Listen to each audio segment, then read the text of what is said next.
एक दुष्ट जादूगरनी थी। उसके घर के सामने एक बड़ा सा बाग था। बाग में बहुत सारे फूल लगे हुए थे। एक महिला उस घर के आगे से होकर जा रही थी।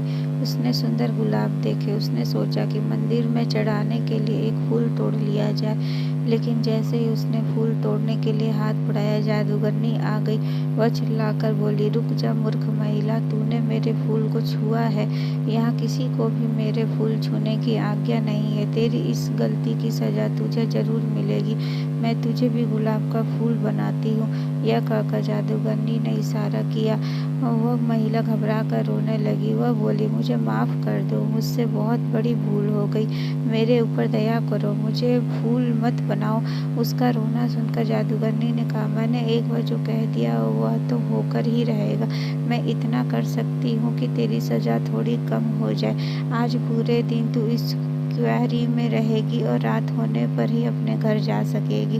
लेकिन सुबह होते ही तुझे वहाँ वापस आना होगा। यदि ऐसा नहीं हुआ तो तू अपने घर पर ही एक फूल बन जाएगी। लेकिन पौधे पर लगी न होने के कारण तू जल्दी सूख जाएगी, इसलिए सुबह होते ही यहाँ आ जाना। हाँ, अगर तुझे किसी ने यहाँ के फूलों में से पहचान लिया तो मेरा जादू टूट जाएगा और तू हमेशा के लिए जा सकेगी। जादूगरनी के इतना कहते ही वह महिला गुलाब का फूल बनकर एक पौधे से जुड़ गई। रात होते ही वह वापस अपने रूप में आ गई। दिन भर धूप में रहने से बेचारी परेशान थी। वह देर रात अपने घर पहुंची।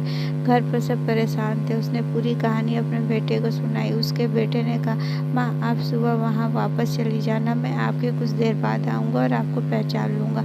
आप बिल्कुल चिंता मत करो। सुबह को सूरज निकलने से भी पहले महिला जादूगरनी के बाग में जाकर फूल बन गई। तभी उसका बेटा वहाँ आया। उसने देखा वहाँ के गुलाब के बहुत सारे पौधे थे। उन गुलाबों पर सैकड़ों फूल लगे हुए थे। उसने एक एक फूल को ध्यान से देखना शुरू किया। काफ़ी सारे फूल देखने के बाद उसने एक फूल चुना और बोला, यही मेरी माँ है। इतना कहते ही उसकी माँ पर किया गया जादू टूट गया। वह अपने रूप में वापस आ गई। खुशी में उसने अपने बेटे को गले लगा लिया। उसने बेटे से पूछा, एक बात बता बेटा, तूने मुझे पहचाना कैसे? बेटे ने कहा, सीधी बात है माँ, जितने भी फूल रात भर यहाँ रहे उन सभी पर उसकी बूंदें थे। लेकिन आप तो रात को घर पर थी, इसलिए आप बिल्कुल सूखी हुई थी।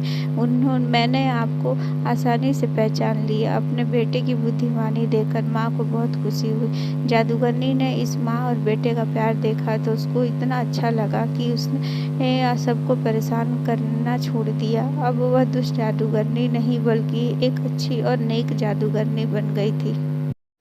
रोज़ ऐसी छोटी छोटी कहानियाँ सुनने के लिए मेरे चैनल को सब्सक्राइब करें और लाइक करें और शेयर करें और कमेंट बॉक्स में ज़रूर बताएं कि आपको ये कहानी कैसी लगी। धन्यवाद।